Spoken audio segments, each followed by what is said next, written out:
We're going to look at the Sketchplanecube, and we're going to follow along the detailed directions that you are given for this project. So the first thing we do is open Autodesk Inventor and create a new standard IPT file. So I'll go up to New, and in order to make sure I'm on standard, I'm going to make sure I'm on the English template and click Standard IPT. Create. Okay. Now I have my browser here, all my toolbars, and a blank screen. So what I'm going to do is start a 2D sketch. I'd like to use the XY plane, and then I am going to use the rectangle tool to make a rectangle of any size. Now I need to dimension it. I'm going to take my dimension tool. I'm going to select one of these sides, and right now it says it's 0.342 inches. We need 2 inches. So we're going to click on that number, and then I can type in 2 and enter. Now it's too big to be seen on our screen. So what we're going to do is we are going to double click on the front. Okay. Now you can see that this side is 2 inches. We need to do it for the next side. Pull it out, 1.55, double click, 2, enter.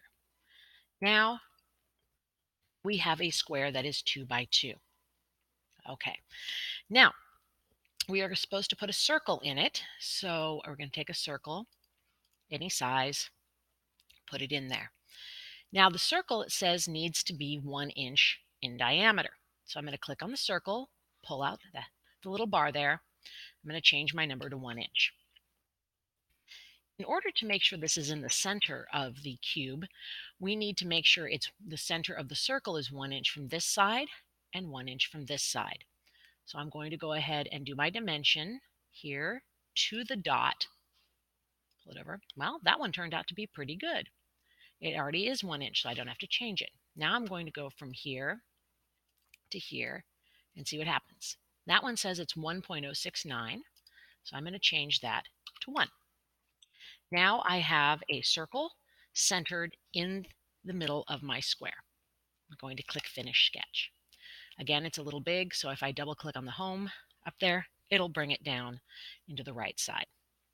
Okay, now number 7 says click on the Extrude command, and then click both on the center of the circle and the square, and both extrude. In the extents box right here, we're going to make this go 2 inches. Now I have a cube. Okay. Now we're going to turn the sketch back on. We do that by going over to our browser and looking at extension 1. Our instructions say click the plus to the left of extrusion 1, but we're actually going to click this arrow. They took the plus out in a previous version. I'm going to right click on sketch. I'm going to come down and go visibility. Now I can see, if I turn my cube around, I can see my sketch on my cube. Now we can see my circle, and now I'm going to click on it, and I'm going to click extrude,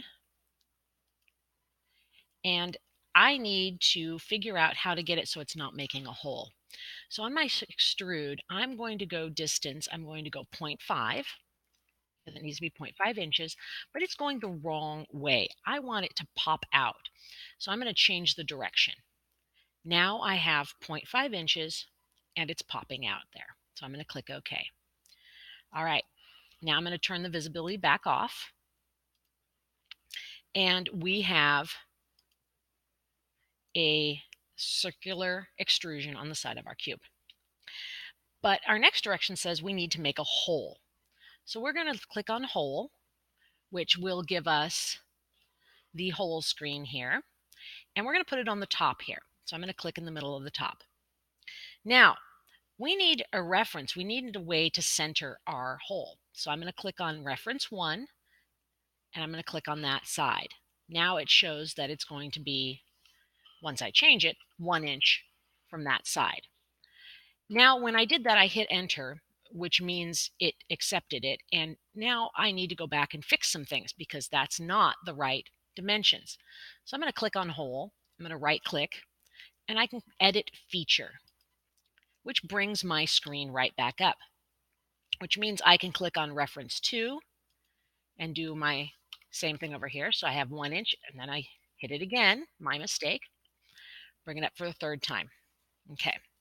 Now we need to figure out where it's going to go. We're going to terminate at a distance. Our drill point is going to be flat. We are going to go a distance of 0.5 inches, and the hole needs to be 1 inch across. Okay. So if this ever says through or to, you need to change it to distance for this part. Now, finally, I can do what I had been doing and hit OK. Now we have the hole in the top of our sketch cube. Last but not least, we need to put a rectangle on, or a square on this side. So I'm going to go up to Start 2D Sketch, and I'm going to click on the side where I want the square. Now I can actually start drawing on here. I'm going to take a rectangle, and I'm going to make a rectangle, doesn't matter what size, in the middle of my cube. I'm going to dimension it. It wants it to be 1 inch by 1 inch. Okay, but now we need it to be centered. And if we center this in here, I need 1/2 inch between here and here, and 1/2 inch between here and here. So I'm going to go from this end here to here. Let's try that again. Click. Come on. Let's try it again. Okay, there we go. Pull it out. 0.5. Now I'm going to do the same thing from here to here. Sometimes it's hard getting the exact edges you need. Just keep trying. There. Now I'm 1/2 inch in, 1/2 inch down. Now I can finish my sketch. So in order, though, to get the protrusion that is square shaped, I need to go extrude. I'm going to click on the square. It already looks like I've got 0.5 and I'm coming in the right direction. So I'm going to click OK. Now I have my square, my circle, and my hole. Okay. Now the last part of this is to put your name somewhere. In order to do that, I think I'm going to put mine at the top here. I'm going to Start 2D Sketch, and I'm going to click on the top part, and then I'm going to take my text tool, and I'm going to put my text right here. Pops up. Okay, I'm going to put Ms. B down. If I want to change my font, I can change it to lots of different things. If we really want to be tacky, we could do Comic Sans. So let's do Comic Sans. Okay, there we go. So now my name, it's upside down, but hey, it works. Okay, finish sketch. Now I have my sketch cube. I have my hole, my protrusion there that's circular, and my protrusion that's square. Okay, now we need to save it. We're going to go File, Save As. And when your screen pops up here, you need to find your drive. So I'm going to open this here. I'm going to scroll down. I have M. Brantner. That's my H drive. I'm going to save it as M or Ms. B. Okay, Sketchcube in my drive. Okay, so now I have it saved in my drive. What I can do then is now I can actually go and upload it from my drive into Google Classroom in the assignment. You do not need to print your cube. The last one, number 25, says try to use free rotate button from a navigation bar to rotate the cube around. So if I go here and let's see, free rotate, I can orbit. Come on. Okay, I can look at it where I want. Isn't that beautiful? It's a nice sketch cube. Well, good luck, and if you have any questions, please feel free to ask.